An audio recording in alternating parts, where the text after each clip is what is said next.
ওই প্রজেক্ট তৈরি করছে, প্রজেক্টের কোনো ভ্যালু রাখে নাই, অনলাইনে বাড়ি ঘরে আগুন ধরছে।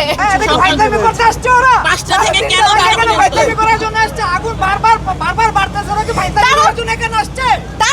তাদের কারণে আরো বেশি ধোঁয়া করে উঠতেছে, তারা নিয়ন্ত্রণে আনতে পারে না এখন। মানুষের হলো কোটি কোটি টাকা ধ্বংস হইতেছে, এরা কিচ্ছু করতে পারবে না, এরা কোনো না দিতে পারবো ড্যামারিজ না কিছু, তারা কিচ্ছু করতে পারবো না। ইচ্ছাকৃত ভাবে ফারুক আছে আগুন লাগাইছে, ওই বাড়িঘর পরিষ্কার করে রাখে নাই দেখে তো এদের নোংরার লেগে আগুনটা ধরে লাগছে। ওই কোনো কিছু নোংরা পরিষ্কার রাখে না, ওই প্রজেক্ট তৈরি করছে, প্রজেক্টের কোনো ভ্যালু রাখে নাই, অনলাইনে বাড়ি ঘরে আগুন ধরছে। কোকো ও শিয়া বাটারের ইউনিক কম্বিনেশনে তৈরি Natura expert care body lotion স্কিনের ড্যামেজ হিল করে, ত্বক রাখে সফট ও ময়েশ্চারাইজ। লুকিয়ে আর কতদিন, বাই বাই ড্যামেজ স্কিন। আমি হলো যে আমার মেয়েদের পরীক্ষা শেষ, বেড়াইতে গেছি আমার বোনের বাসায়, আমি শুই না সকালবেলায় আসছি, সবকিছু আইসা না ফ্রিজ ওয়াশিং মেশিন থেকে শুরু করে সমস্ত কিছু যাবতীয় যা যা একটা সংসারে যা থাকে বুঝছেন না, আমার সব কিছু আমি ভিতরে রেখে এসে পড়ছি, কোনো কিছু নামানো যায় না।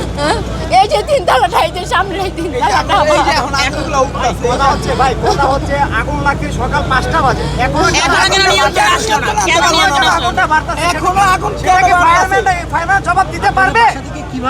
এদিকে ফাইটামি করতে আসছে ওরা, 5টা থেকে কেন ফাইটামি করার জন্য আসছে, আগুন বারবার বাড়তেছে, ওরা কি ফাইটামি করার জন্য এখানে আসছে? তাদের কারণে আরো বেশি ধোঁয়া করে উঠতেছে, তারা নিয়ন্ত্রণে আনতে পারে না এখন। মেন রাস্তার লগে প্রবলেম কেন? যে এতক্ষণ তো নিয়ন্ত্রণে আসার কথা, আসার কথা ভোর 5টার থেকে শুরু হয়েছে, যে কিন্তু আগুন বরং আন্ডারগ্রাউন্ড থেকে দোতলা কিভাবে আগুন লেগে যায়, আন্ডারগ্রাউন্ড থেকে দোতলা নেমে গেছে আগুন কিভাবে কি লোক দোতলা থেকে এখন তিনতলা গেছে, এটা হইলো আন্ডারগ্রাউন্ড আগুন তারা নিভাইতে পারলো না, তারা কি ধরনের নিয়ন্ত্রণ করলো? তারা তো কাজ করছে, তারা তো কাজ করছে। তারা কাজ করলো কিভাবে? প্রথমে শুনছি যে ওই সাইডের আন্ডারগ্রাউন্ডে ওই বিল্ডিং এ লাগছে, এই বিল্ডিং এ তো আগুন ধরে না। আমরা তো এতদিন আশা করছিলাম যে আগুন লাগবে না। জবাবটা কে দিবে ভাই, কে দিবে? জবাব দিতে পারবো না। আচ্ছা, যে মানুষের হলো কোটি কোটি টাকা ধ্বংস হইতেছে, এরা কিচ্ছু করতে পারবো না, এরা কোনো না দিতে পারবো ড্যামারিজ না কিছু, তারা কিচ্ছু করতে পারবো না, তারা শুধু দৃশ্য দেখবো।